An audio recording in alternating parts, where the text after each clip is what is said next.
Good day, everyone. This is Pineleaf Needles, and welcome to DDO Players News, where we take a look at the latest news in DDO and on the tabletop. And please welcome my co-host from Ravenloft, Draculetta. Hey, everybody. Hello, Drac. And I've heard a rumor that we actually have news this week. We do. Yay! It's crazy when we can actually talk about DDO.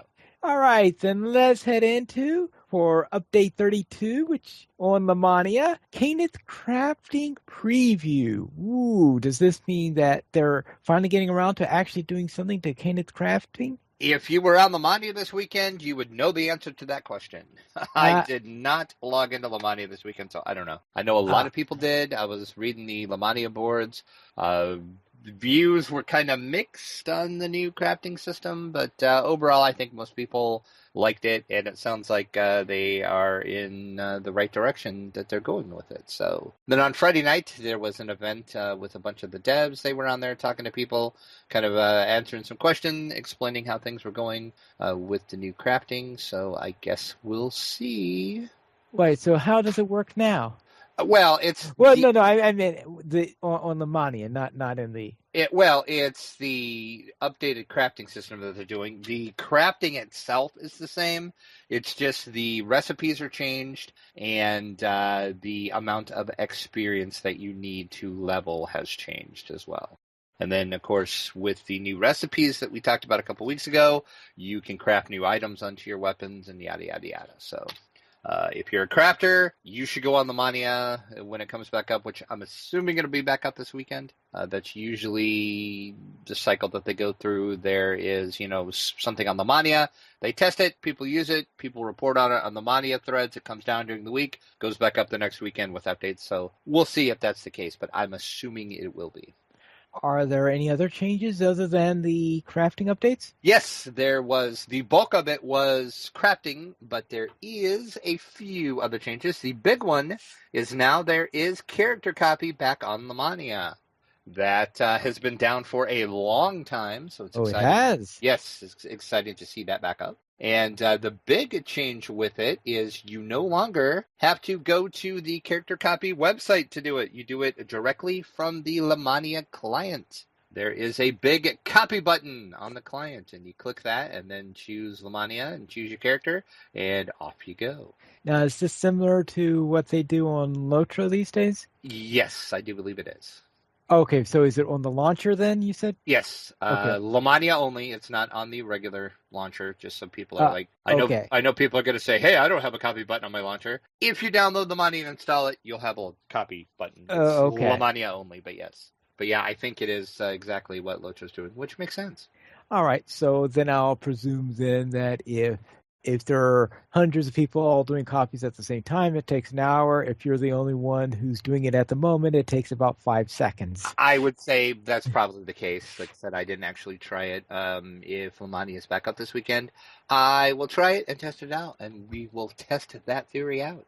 There was some enhancement changes as well. The Elf Enhancements Fey Energy Tap now states incorporeality, not concealment. That is a really hard word to say. Pale Masters SLAs have had their descriptions updated to include things like hit point cost, metamagic usage, and other things. Sorcerer's Water and Fire Savant no longer will ask you if you are a Warforged twice.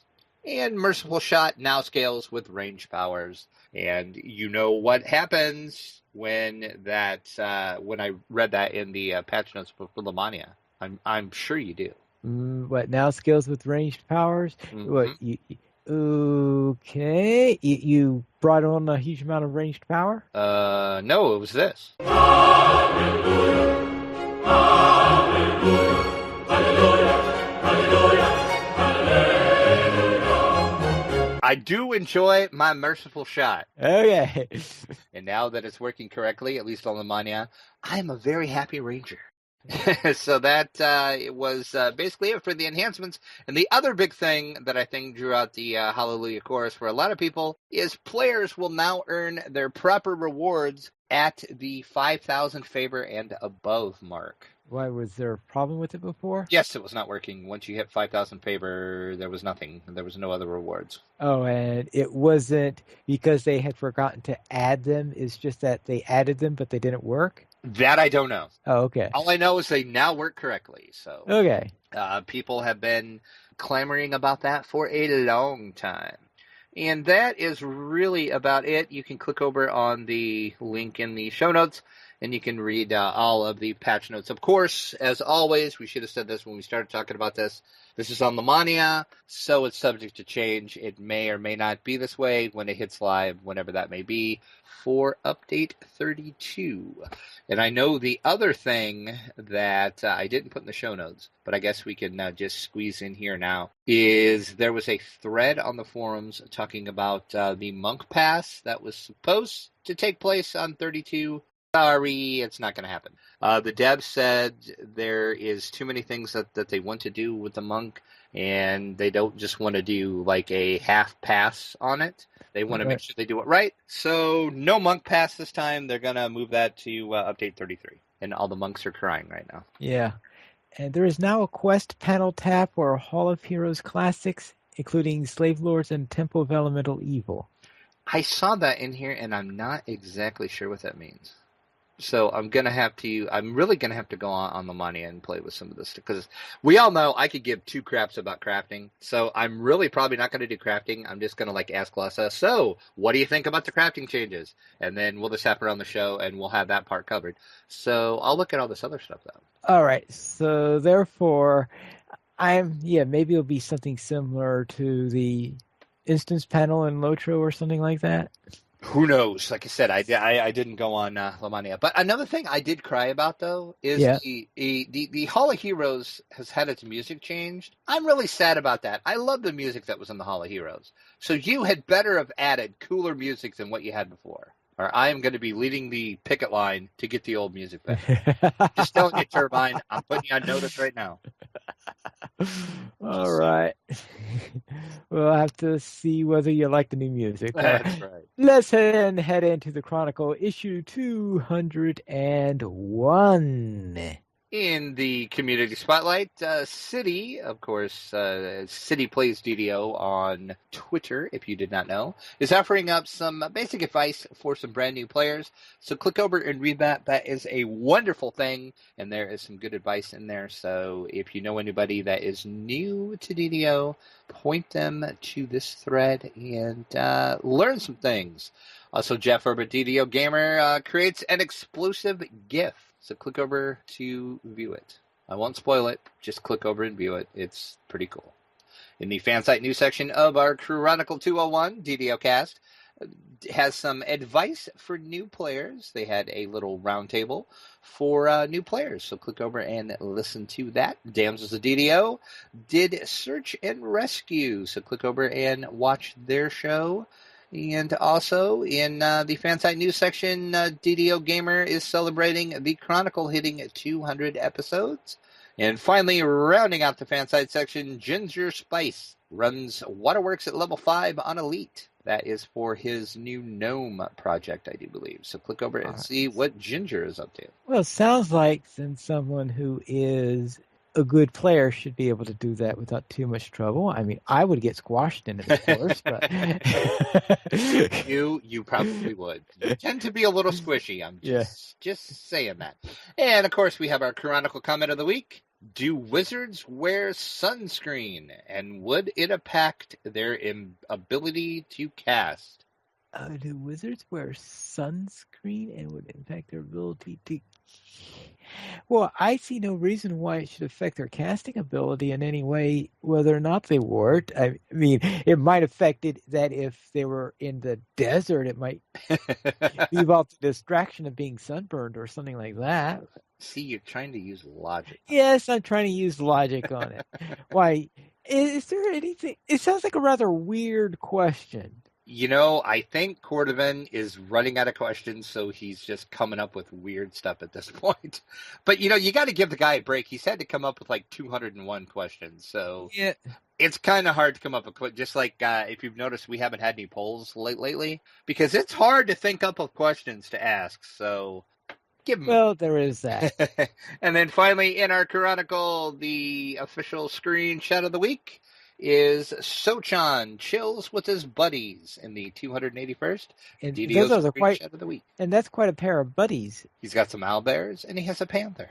Just kind of chilling, hanging out. Now, why does he?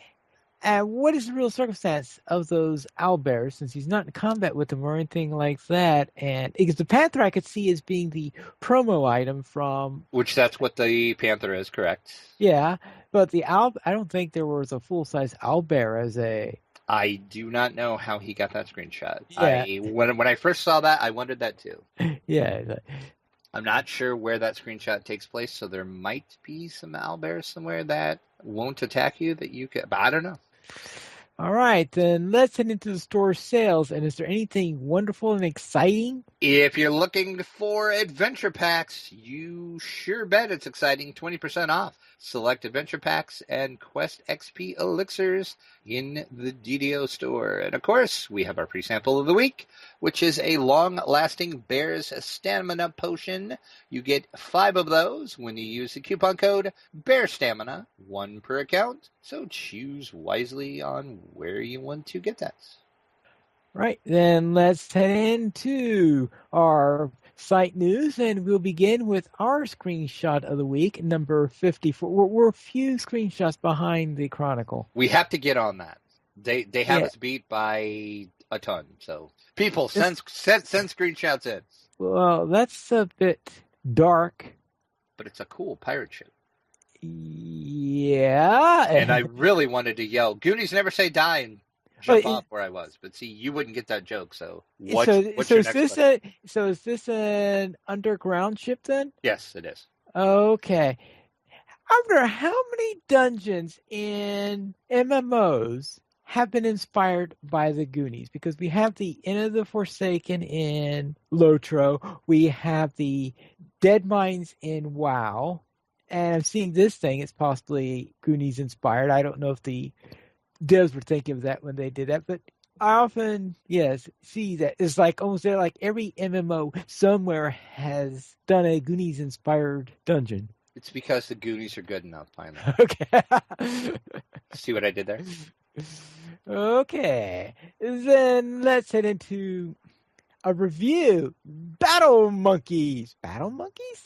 Battle Monkeys, finally. It's just what you think it is. It's monkeys doing battle. Who doesn't want to battle their monkeys? Come on.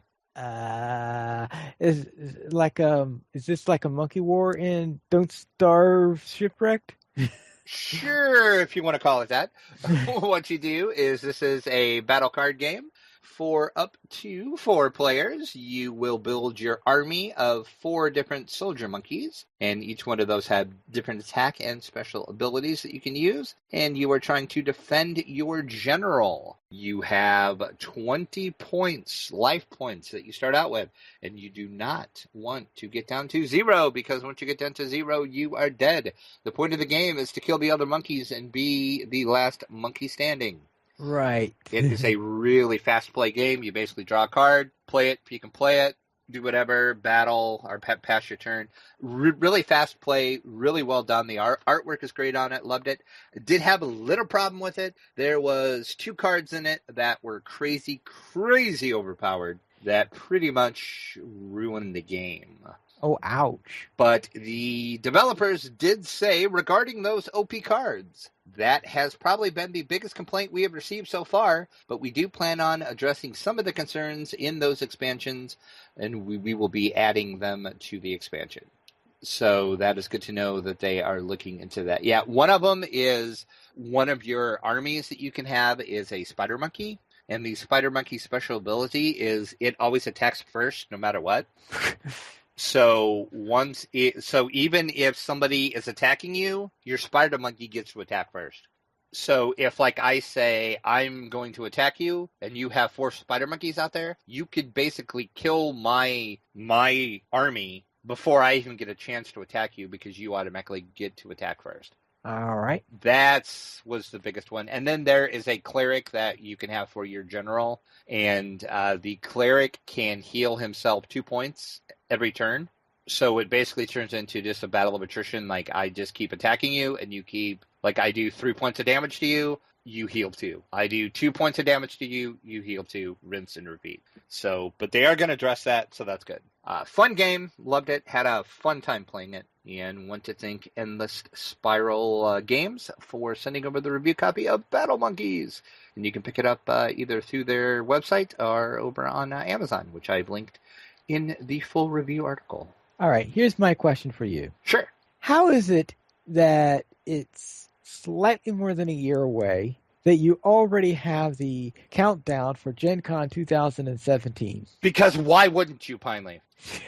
There are 366 days until Gen Con. The question is, why do I have it? It's of course. Hello? Sorry, I muted myself there. I got so excited thinking about it's only 366 days to Gen Con. I muted myself.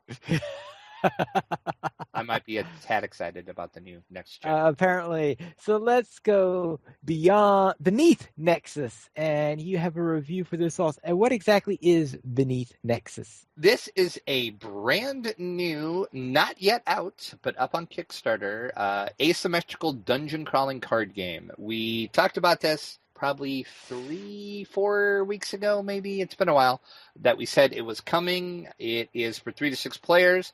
What it does is it combines an RPG into a fast dungeon crawling card game. One player is playing the Blight Lord, and the other players are trying to take the Blight Lord down, and of course the Blight Lord is trying to kill the players. Well, of course. What else is new? That's right. Why would you not? So yes, so this is a little preview review of the game that is up on Kickstarter now, as I said. It's a fun game, really easy to learn, really easy to pick up, but there is so much depth to the game that it's kind of challenging to figure out your strategy. And the nice thing about it is the players, of course, are trying to team up to take the Blight Lord down. So every turn, the players are trying to decide, okay, how is the best way we can do this? You know, I can do this, you can do this, you can do this. Is this the best plan of attack? And of course, the Blight Lord's just like, it doesn't matter, I'm going to kill you anyway. So just do whatever you're going to do to me, and let's get it over with. So yes, so if you enjoy a fun game like that where you're teaming up against your friends, Beneath Nexus is the game for you. The Kickstarter is running now. They have 15 days to go. And they're about 2/3 of the way to their goal. Yep, they are getting there. So hop over. I did put the link up in the full review over on DDO Players. Look at the video they have up on the Kickstarter and see if it's something maybe that you want to kickstart. So we'll keep an eye on this. And then we'll head into a role-playing game, Pathfinder. And Pathfinder now is going to have a horror adventures. Now, is this a new subsystem, or is this a source book? It is a 255-page hardback source book that will allow you to bring horror into your Pathfinder campaign. You can actually play a vampire if you want to, or you can play a werewolf. All right. Who would want to do either one of those? There's also some new archetypes for some of the well-known classes. That is in the second chapter of the book. And for example, you can be a moon-cursed barbarian, or a gravedigger investigator, or maybe a soul sentinel paladin, or you can just be a witch-killing warrior. So that are some options you can do. And of course, you get some new spells and rituals, because you need some new spells. Once you have a new source book out, that's just the rules, right? Right. So check that out. Of course, it is available on the Paizo web store and also at Amazon.com, which I have completely linked in the article. And thank you very much for Paizo for sending that over for us to take a look at. Now then, let's head into a rather weird new game, Mystic Veil, which is, the idea is to craft the cards rather than, so instead of a deck building game, it's more of a card building game. Right. They're really micromanaging this, aren't they? Yeah, it's at first it's really weird, because on the surface and when you play it, it really is just a deck builder, but it really isn't at the same time. Because if you don't like the cards that you have, they use these cool like clear coated cards, and you can buy other cards off the table and just create a whole new card. So ergo the card building comes in. So it's a strange little game, but it's really fun, really easy to pick up. A fast game to like teach somebody to, because the rules are they're simple, but yet it's a very complex game, but yet they have very good streamlined rules. So AEG did a great job at doing that. But yes, this is and I'm assuming this is going to be the start of many, many games that are going to do this, because usually in the tabletop industry, that's what happens. One company comes out with a game and everybody's like, oh, hey, that's a cool idea. We need to do that too. Well, it depends on their mood, because sometimes they say, we'll see if this really works out first. So yeah, if you, like you said, if you really want to feel the need to micromanage your cards in a deck builder, this is a game for you, because you can just craft your own cards to whatever your heart's desire is. Okay, then let's head into our Gen Con 2016 coverage for Grant Wilson from Rather Dashing Games. And what does the Rather Dashing Grant Wilson have to say? He talked about their new game, which they debuted at Gen Con, We Come in Peace, which of course is the alien dice battling game, which we have talked about quite a bit on the show. And at Origins, we interviewed the designer, Mike Ritchie. So at Gen Con, I decided, let's interview Grant, who did the artwork for the game, actually, which the artwork is really cool for it. And then he also dropped some news for us on some of their upcoming games, and we got a little peek behind the curtain, as it were, on the new game they have coming out that is entitled This Belongs in a Museum, which we talked about last week. So we got a little more information about that. They weren't ready to say a lot about it, and I may or may not have gotten a peek on Mike Ritchie's cell phone, as a matter of fact, of some of the prototype pictures of the game. May or may not. I'm not saying I did. Just saying it might have happened. Maybe I'm making it up. You have to decide. But we will, of course, keep tabs on that. So, but yeah, thanks to Grant for taking some time out. I always like talking to the Rather Dashing Games guys. They are both great guys. And you also had another interview then with Mage Company Limited. And what do they come out with? I did. This was with their general manager, Alex, who also helped form the company. They are a new company to the United States, and this was the first Gen Con they were at. They are big in Europe. They have a ton of games out, actually, in Europe, but not so many in the United States, so they are just kind of slowly testing the waters in the United States. Their new game they were debuting at Gen Con, and I know I'm going to mispronounce this title because he pronounced it for me I don't know how many times, and I still don't understand how you pronounce this title. But they have a game called Caratoria. I don't know. I just didn't even try to pronounce it. Basically, you're like this rabbit, and you're trying to collect more carrots than the other rabbits, and you build mazes to stop the other rabbits from getting to your carrots while you're getting their carrots. It looks like a really cool game. We talked about that in some of their other games. But don't ask me how to pronounce it. I, for the life of me, cannot pronounce the name of this game. All right. But you can check it out. I would say that if it's involving carrots, I would call it Carotia. Sure. Carotia. That's about how he said it. You can watch the interview and hear, because he says it a couple times, and I'm like, what he said. Okay. I have this mental block in saying the name. Yeah, you have a mental block against Carotia. Looked like a really awesome game, though. Yeah. Like a fun game. It was cute, and it looks like it plays pretty fast. There was a table behind us as we were doing the interview playing it, and there was like kids and adults both playing it, and they looked like they were having a great time. All right, then let's head on to From the Dungeon, where we have Force Grey is returning with Giant Hunters, Episode 5, Awakening Calliope the Bard. Yes, for those people that were wondering, hey, I watched the meltdown when in LA when Wizards announced the Storm King's Thunder, and they did the prologue episode for Force Grey Giant Hunters, and Brian Posehn was part of the party, and for the first 4 episodes of Force Grey, he wasn't there. He is now here because he is Calliope the Bard.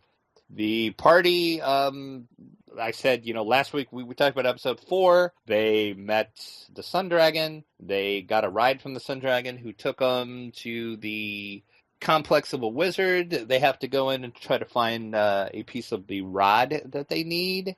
And they went in, but I'm not going to spoil what happens, but something huge happens in this episode, and it's so well played out, and it's just amazing. And I know I've said this before, and I really, really, really mean this. This show is better and better every single episode. I am enjoying the heck out of Fourth Grade Giant Hunters. So if you have not watched it yet, you need to actually wait till after you listen to this episode. Don't do it now. Wait until we're done with this episode. Do yourself a favor. Watch all 5 of the Fourth Grade Giant Hunters. You will not be disappointed. And each episode runs about 30 minutes, so it's a nice little bite-sized little D&D session. So you will not be disappointed. But I will, of course, give the parental advisory explicit content warning that I always do. Especially in this episode, there was a lot of F-bombs in this episode. So if you are a little sensitive to some of the harsher language, you may be a little uncomfortable. But if not, watch the show. It's great. Very well. Now, here's my question then. How was the attendance at Gen Con this year? A crap load of people. What else would you like to know? All right. Well, yes. All right. Large number of people then. Would you like me to be a little more specific than that? I can do that for you. Okay. The unique attendance, which Gen Con counts unique attendance as people that bought 4-day badges. That was 60,819 people. The turnstile attendance, which they consider anybody that was at the show, maybe they have a 1-day pass, a 2-day pass, anything but the 4-day pass, was 201,852. That is up 2.5% from last year. So Gen Con is growing, folks, and it's showing because wow, was it crowded. But I will give them this. Since they put a lot of the things in Lucas Oil this year, and they kind of rearranged some things, and the convention center itself expanded the convention hall, the dealer hall did not seem as crowded some of the time. It depended when you went in there. Sometimes it was still really crowded. But that hall was like spread out so much where it wasn't as crowded as it usually is. So I think that is a good thing. But I'm telling you right now, Indianapolis needs to do something about hotels. They need more hotels. That is the big problem with Indianapolis right now. And I did notice as we were coming in, there looked like what we're guessing was 2 new hotels that were being built. They look like hotels. We're not sure if that's what they are. But if you see the shell of the building, we're pretty sure there's going to be 2 new hotels. So that should help a little bit.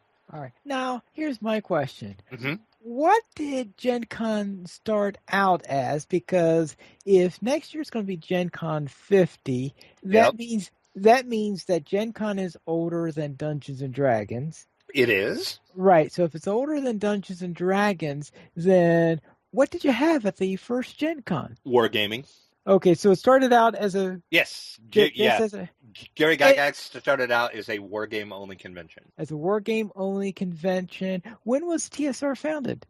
That I do not know off the top of my head. If you want to stall, I can do some quick Google flu, and we'll... No, okay. I guess we don't need to do that. So, Gen Con, then, is that the reason why you're starting to count down so early? Because it's going to be Gen Con 50. Yes, it is. It's going to be an amazing thing because it's the 50th anniversary, which is awesome. And to answer your question, TSR was founded in 1973. So that would be with Dungeons and Dragons being released then? Correct. All right, then... Yes, that is why. Okay, that is why the astute among you will notice we do have a countdown for Gen Con 2017 already. All right. So therefore, that means that Chainmail was not originally published by TSR then. No, it was not. It was whatever company did it. That was the old. I take that back. They had one other game, and then Chainmail, and then that company went under, and then Gygax founded TSR and took Chainmail and basically created D&D from Chainmail. Right. Okay. There we go. There's your history lesson for the day. A little bit of history in there. So let's then go into Dungeons & Dragons 5th edition. And my question then is, how well is it doing? crazy well, as a matter of fact. The question was posed on Twitter to Mike Merles, who is the creative director for Dungeons & Dragons, and I was actually kind of surprised he answered this. There was a Twitter user named Jason Packer who asked Mike Merles, Mike, do you ever talk about sales numbers even in relative terms? And Merles answered him back, 5e lifetime Player's Handbook sales greater than 3, 3.5, and 4 lifetime.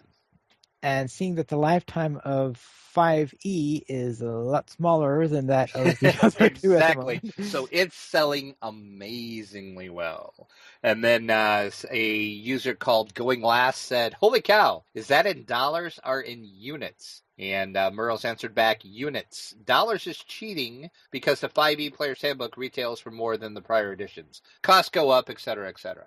So you can read into that. It's selling amazingly well. And if you remember back in February, I talked to Mike Merles at Winter Fantasy, and I did kind of ask him about how happy they were with how it was selling. And even back in February, they said they were on pace to just blow up, and it was going to be huge, and they were very happy with how it was selling. And now we know why. So Wizards did a good thing with 5, apparently. Well, everybody seems to like it. All right. I mean, but let's be honest. There was only where to go up from the edition that not shall be named. Well, there is that little detail. So, but no, 5 is a great system, though. I think they did really good with it. So yeah, right. So it's selling crazy. All right, then let's see what's on the tabletop. And Steve Jackson. I was about to say we don't often hear from Steve Jackson, but I remember we had that whole discussion about Ogre earlier. Yes. Yes. We don't talk about Steve Jackson a lot, but yeah, you are correct. All right, there we go. So we're not going to be GURPS players soon. Still, just kidding. Yeah. GURPS players not coming soon. Okay, yes, okay. Ghosts Love Candy, coming from Steve Jackson Gates. Ghosts Love Candy? Well, why wouldn't Ghosts love candy? Well, I guess that's why they all come out at Halloween. That's right. And this is actually a case of Steve Jackson Games is being the good guy here. There was a Kickstarter last year from a company called Fifth Street Games that was kickstarting a game called Ghost Love Candy. The game funded, and just about the time the Kickstarter funded, the company basically blew up. I'm not exactly sure all what happened with that, but the company went bankrupt, went out of business, and they were gone poof. And so was the Kickstarter. So Steve Jackson Games somehow decided to get involved with this, contacted them, worked it all out. Steve Jackson Games now owns Ghost Love Candy, and they are going to actually release it now. They have updated it and changed some rules, made it a little better, changed some of the artwork. But the cool thing that Steve Jackson is doing is anybody that kickstarted the original Kickstarter will get a copy of this for free. Well, I guess not free because you did pay into the Kickstarter, but... well, no, actually, it would be free because Steve Jackson Games did not get any of that Kickstarter money. So if you back the original Kickstarter, you're getting this from Steve Jackson Games, and they are getting nada from you for it. All right. That's a rather... So Steve Jackson Games, you got some karma coming to you, folks. Yeah. That's for sure. And basically the point of this game is players take the role of ghost, and they're out to satisfy their candy cravings on what else? Halloween. Each ghost is dealt a unique craving card to determine which candy they like the best. Then you go out haunting all the neighborhood trick-or-treaters to try to steal their candy and get the candy that you like the best. So ghosts really do love candy, Pilot. Okay, then. This will be out later in the year, and Steve Jackson is going to fulfill all the Kickstarters first, and then it'll be available in retail. All right. Then we'll go into what seems to me one of the stranger games I've heard of. All right. I can understand Risk Legacy, big global game, and it's a game a lot of people know and the likes. Okay, I can understand that. And of course, if for those who like co-ops, yes, Pandemic Legacy was a natural outgrowth for that. But I'm trying to wrap my head around Ultimate Werewolf Legacy. That's exactly my. I got this press release and I read it, and then I read it again. And then I was like, Huh? why? But okay, sure, why not? Yes, Ultimate Werewolf Legacy is coming from Bezier Games, planned for 2017. It's designed by Rob Dabbio, which, of course, everybody should know. He just did Seafall recently, which is another Legacy game. So Rob Dabbio does like his Legacy games. And just like other Legacy-style games, Ultimate Werewolf Legacy is going to create a fully immersive environment that will change from game to game based on the decisions that you make. The game will be divided into chapters, which they are saying will be 3 games, which are played on a single night by the group. Each chapter is connected to the other chapters, resulting in different roles, environments, and abilities depending on what happens in the previous games before that. So this is just really weird, but okay. This is going to play 8 to 15 players. The MSRP was not available in the press release, and we don't know anything else, but we'll keep you updated. So Ultimate Werewolf is a fun game. I suppose it would work in a Legacy format. That just right now, that seems to be like the hot trend in gaming is Legacy games. I don't know. I don't get the whole Legacy craze, but I guess it's okay. My biggest problem with it is they take so long to play. And Well, yeah, that's the yeah, well, I guess it's a campaign more that's the than intent. Right. So, but I agree. I'm just like, why do we need this? But okay, good on you for having the idea. So, but see, no, I'm wondering, okay, so if this sells good, are we going to get Ultimate Vampire Legacy? Well, I was going to say One Night Ultimate Werewolf Legacy next. Oh, I bet that's what they'll do. That might be an expansion for it, probably. I'm sure they have plans. Yes. All right. Now let's head into a more serious side.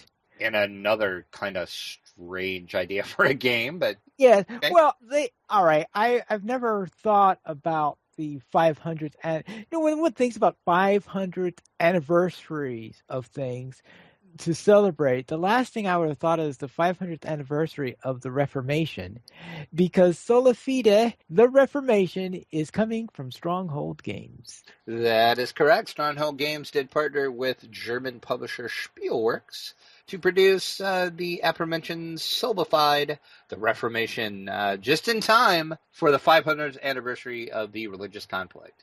Who even knew it was the 500th anniversary? I know. And I would presume that they are talking about maybe the 500th anniversary of Martin Luther's points or something like that. I think it is because that does play into the game, which we'll get into in a minute. But this game is going to premiere, let's try that again, at the Spiel, which is happening in Essen, Germany in October.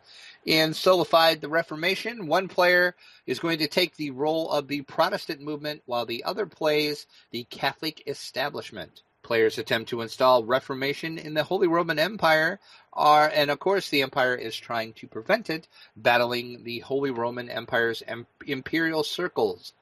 And the game is kind of unique because it doesn't have a board per se, but there is a 10 board tiles that you will lay down, and that is representing each one of the imperial circles. And then via card play, 2 players will battle it out for points. And some of the bonus cards you can get and stuff like that is Martin Luther's declarations that he did. So yeah, this is just a weird idea for a game. But then again, it sounds kind of cool though. And if you look at the artwork, it's amazing artwork. So I guess we'll see. And they say that this does faithfully recreate and track the Reformation. The Reformation. I can really not speak this evening. Words are failing me. And that started in 1517 with the 94 Theses from Martin Luther. So you get a history lesson while you're playing the game as well. Really weird. But yes, look for that coming in October. Or I would say want to make sure you have it before the 500th anniversary because it's coming out in October 2016. So they want to make sure it gets in everybody's hands before the 2017 anniversary then. Well, yeah, because you need it for those 500th anniversary parties you're going to have. Yeah, I could just imagine. I have a feeling that you will have a lot more people not playing that game, but instead playing things like Sharknado. Heck yeah, you will. We talked about it last week. I don't think Pine Leaf still understands it. No, I don't. but the Kickstarter is now live. We told you it was coming, and by golly, it did. Right now, 25 days to go. They are needing, which is a weird amount. 49,999 is the goal. Why not 50? Who knows? I will presume it has something to do with an item in the game. Could be. I don't know. They are at 16,595. That, of course, is this as of this recording, which is happening August 15th. So a little bit to go. They have time to go, though. 2 to 4 players. Of course, you're battling the Sharknado. Pine Leaf is still confused. All sorts of confused about this game. And I see they have the Siffy logo on it. Well, of course, because, sci-fi did bring us the awesome movies that are Sharknado. I would pay I just thought of this. I would pay good money just to sit and watch one of the Sharknado movies. I really would. I wouldn't watch the movie. I would just watch you watch it because your reaction would be worth whatever amount of money I'd have to pay. Mm-hmm. I suspect that the only way I'm likely to see a Sharknado movie is if it ever wound up on MST3K. Oh, I'm sure it will at some point. and the cool thing about it is, and if you go over to the post on the site, and if you're watching the YouTube version of this, I'll have this up on the screen. They have a Sharknado mini. It's awesome. It's a tornado, but it's made of sharks. How cool is this, plainly? So everybody go over, pledge. We need to make this happen. This game has to be made. We need Sharknado, the board game, in our lives. We do. It must be a thing.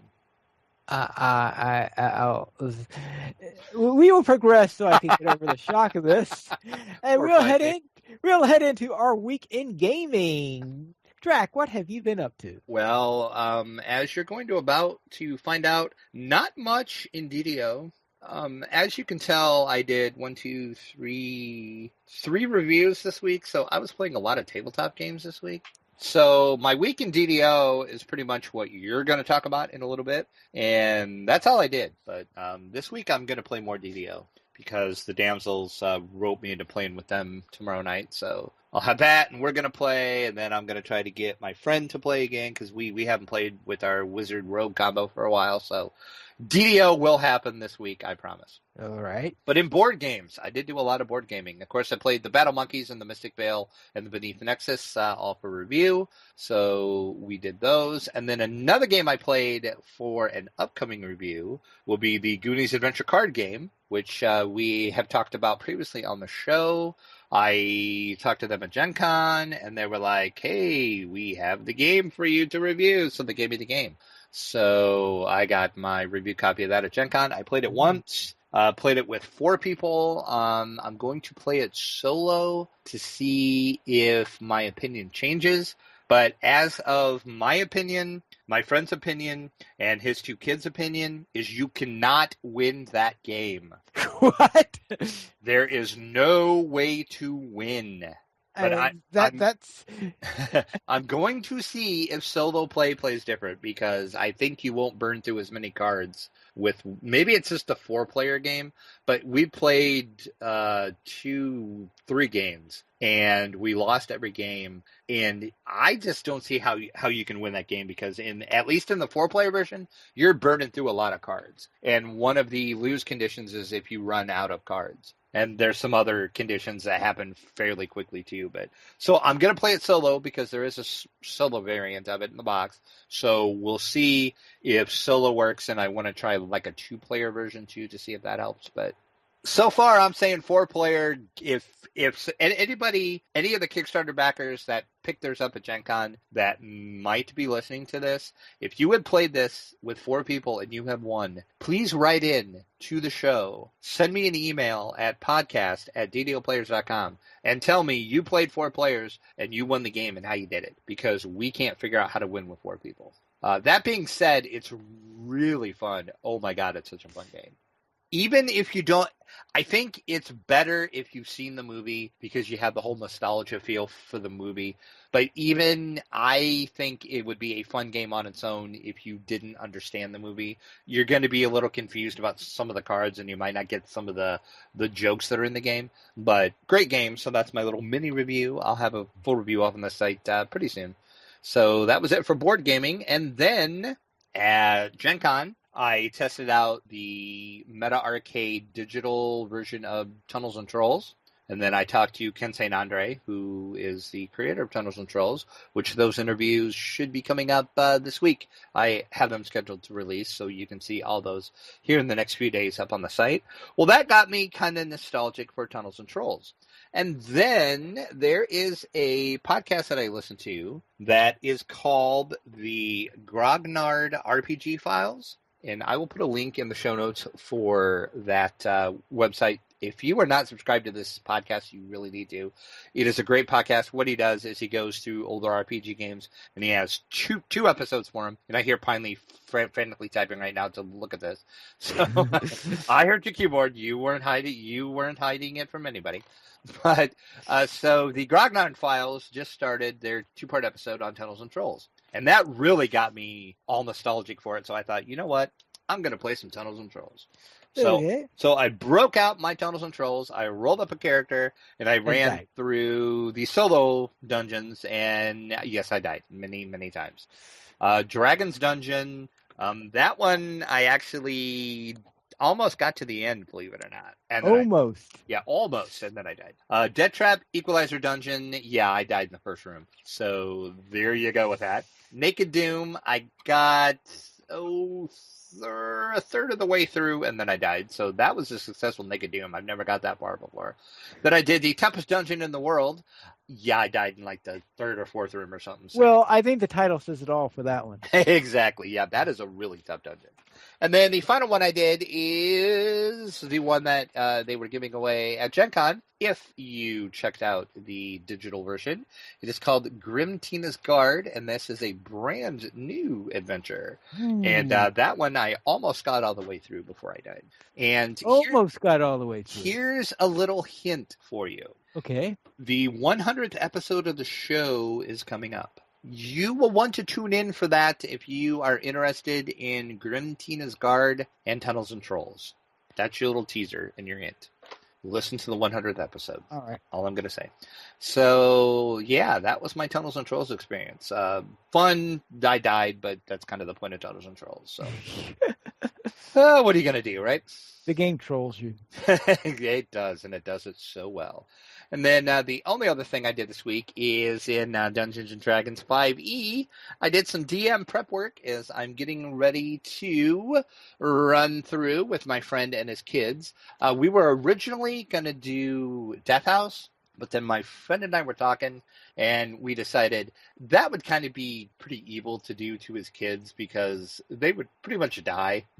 So I'm like, I don't really want to kill your kids because then that would be bad. And the one would probably do something evil to me, but that's a different story. So we decided not to do Death House, but what we decided to do is, since the Storm King's Thunder new storyline is going to start, we decided, why don't we run through, still in Ravenloft and the Curse of Strahd storyline, run through all of the Adventure League adventures from this season, which is season 4, to build their characters up, and then when Storm King's Thunder storyline comes out, with the Storm King's Thunder book, I can run them through the Storm King's Thunder, and they can fight some giants, because then, their characters will be built up if they survive the adventures, which they might have a better chance if they're not in Death House, because Death House is pretty nasty. So I did some DM prep work for that, and we're going to start with Season 401, which is entitled Suits of the Mist. Hold on. Sure. You said that you decided to take Mercy on a set of players? I know. It's because it's his kids. Okay. It's the only reason why. Okay. I would kind of feel bad about killing his kids' characters off because they tend to get a little attached to their characters. So I'm like, okay. So we're still going to be in Ravenloft. I'm still not going to take it. Well, I'm going to take it semi-easy on them. But looking at the adventure, there's one part, depending what they do, they might end up dying anyway. Okay. Kind of depends on their... You're just not going to go out of your way to kill them. Yeah, correct. Not as much as I try to kill my other friends. Okay. When we get back together, because we're still in Death House, it's game on. Because I'm actually adding some stuff to that and some other things because of some things that transpired at Gen Con with my friend. Some things being added to Death House just for him. All right. He knows, so we'll see. But that was my weekend gaming. Candy stealing ghosts. No, much worse than that. Okay. It's going to involve thumbs and a displacer beat, but that's besides the point. Okay. He'll find out when it happens. So, what'd you do this week, finally? All right. We'll begin what we did together. And on my No Warlock, we were at level 9, and I was reminded of you, I think it was last week or the week before, about Tangleroot Gorge, and that we had never gotten around to playing that. So we went back and ran the Tangleroot Gorge quests on Elite, since we were at level 9, so a little bit above the ones that were there. So we did First Strike, Hobgoblin's Captives, Yarkuk's War Plans, Whisper Doom Spawn, then the Deadly Package. And at the end of all that, I reached level 10. So I finished up by leveling myself so that I might have already been 10 at the last one. I might have leveled just before the last adventure. I think you said you did. I think Yeah. 'cause we weren't through with the last one, and you were like, oh, hey, I just leveled. Oh, that's right. And my cleric had expired, and so therefore I said, well, if I'm going to have to get a new cleric anyway, I might as well level up and get the level 10 cleric instead. You asked me how close I was to leveling, and I'm Yeah. like, not even close. Not even close. All right. Then my Warforged Warlock, who's at level 7, so this is the Temple one. So running Temple of Elemental Evil Part 1. This is the second week where I traditionally run through Part 1 with the main intent to complete it. And I was about halfway through it when I suddenly realized that one thing that I normally do that I had forgot to do was to get my spell components, because one of the reasons why I do the partial run first is so that I can afford spell components so I could do my summoning spells, my summon monster spell, but I couldn't do it because I had forgotten that to buy that stuff. Nope. So I did have flour, so I was at least able to summon a spider with flour. And so I got there, and with the Warforged, I still find the Warforged is tougher on the Warlock than the other races I've tried so far on this series. And I'm just not feeling it with the Warforged. That's why I guess probably the best way of saying this. And I think it's been a long time, but I did die during the boss fight, because I think it was only the first one before where I got killed on my first attempt with the boss fight. I think since then I've had a pretty good string going on winning that fight. I'm talking about obviously the first boss, not about the Suggetmoid, of course, because we're in part 1 here. And yeah, I pretty much got squished in there. So yeah, I just couldn't get through it. In fact, I don't think he even got around to his second round of coming down and sending his demon and all that stuff. I got killed even before that point. So I am just going to have to go and try again and see how. But I still say this Warforged is well on its way to finish last place for the various races and how I do on the Temple of Elemental Evil. So let's go into ESO, where I was playing with Brannick and Terry Adwin. We have a weekly run with them on Tuesdays. And the only quest I recall, because we do about 2 hours run with them, and there was this quest involving where a woman who was given a mirror as a quest, and then apparently the mirror steals her soul or something weird like that. You know, one of those weird types of quests in there. So that's what we're doing on that end. And then on Minecraft, and the reason why there isn't more DDO this week, I may have spent a little bit too much time in Minecraft. I built a cave spider farm, and for anyone that's not familiar with Minecraft, cave spiders are rather nasty critters. So you have to find a spawner, which goes around spawning all these cave spiders. You have to be able to get into the spawner so as to turn off the spawner, survive doing that. And then once you do that, then you have to excavate things out and get away so that the spawner will spawn the cave spiders where you want them to go so that you could kill them and then take all their loot and just pretty much farm them for loot. In the case of cave spiders, the main loot is string. So yeah, farming them for string. I know you would think that's an important resource in Minecraft. That's what I was just about to say. String, really? Yeah, that's Okay. yes. People do set up these complicated farms just to farm string from from cave spiders. Sure, why not?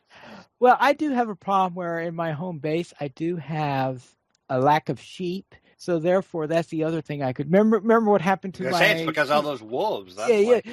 Well, yes, because I do. There had been a problem in our area because of the spawn rates being all pretty poor.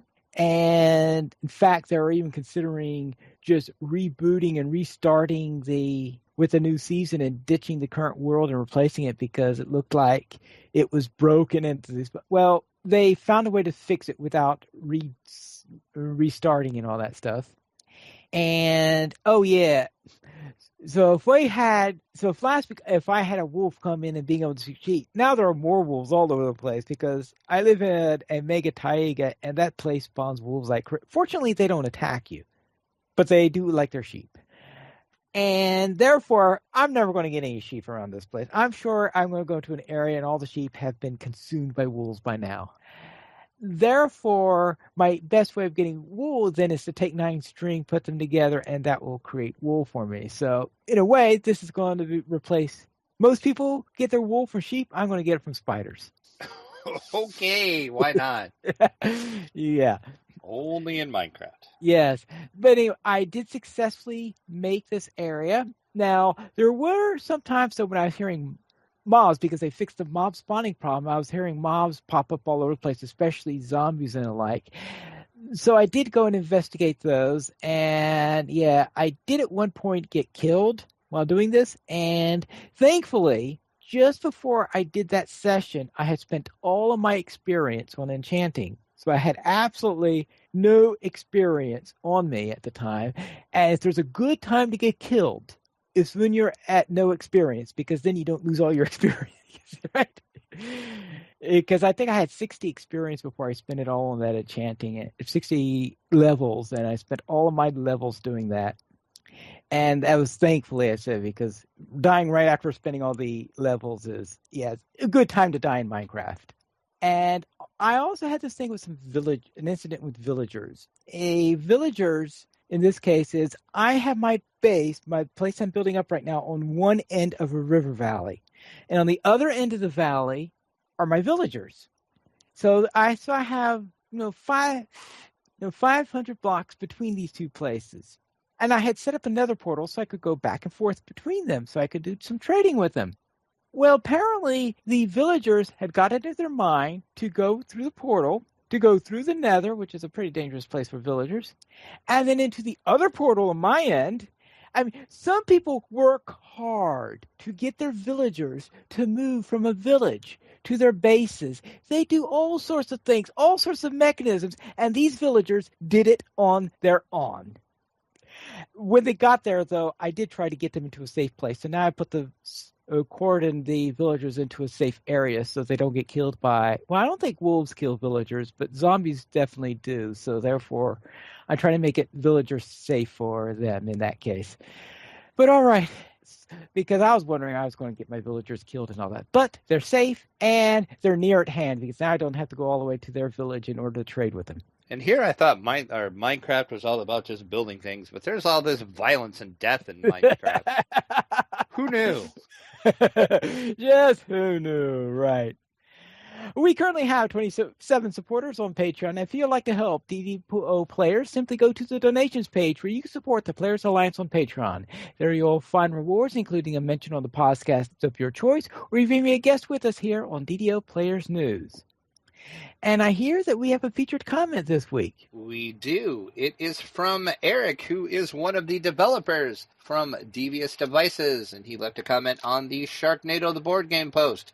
And he says, thanks for sharing. We already have a fantastic reception at Gen Con, and we are looking forward to working with the community to shape the game to their standards. So that was pretty cool that one of the developers actually posted on our post about the awesome Sharknado game. We need this game, Pine. If we do, it must happen. It must happen. We need Sharknado, the board game. Well, I see that no one emailed us to tell us about the need for Sharknado, the board game. But if you wish to do so, you can send it to podcast@ddoplayers.com. You can also follow us at Twitter, the Players Alliance, at Players Ally, DDO Players, at DDO Players, Draculata at Draculata_72, and Pineleaf at Pineleaf Mules. And you can also join our Steam group. The Players Alliance has 5 live shows every Monday at 8:30 p.m. U.S. Eastern Time. We have DDO Players News. On Thursdays at 9:30-ish p.m. U.S. Eastern Time, we have XP Quest. On Saturdays at 8:30 p.m. U.S. Eastern Time, we have Locho Players News. Every other Saturday after Locho Players News, we have Tales of the Free Folk. And on the last Friday of each month at 8:30 p.m. U.S. Eastern Time, we have Locho Academy After School. Though, keep a close ear as to what's happening on Locho Academy, since there may be some adjustments to their schedule in the near future. You could join us for our live shows at ddoplayers.com/live. Thank you, everyone, for listening, and this is Pineleaf Needles reminding you to quest responsibly.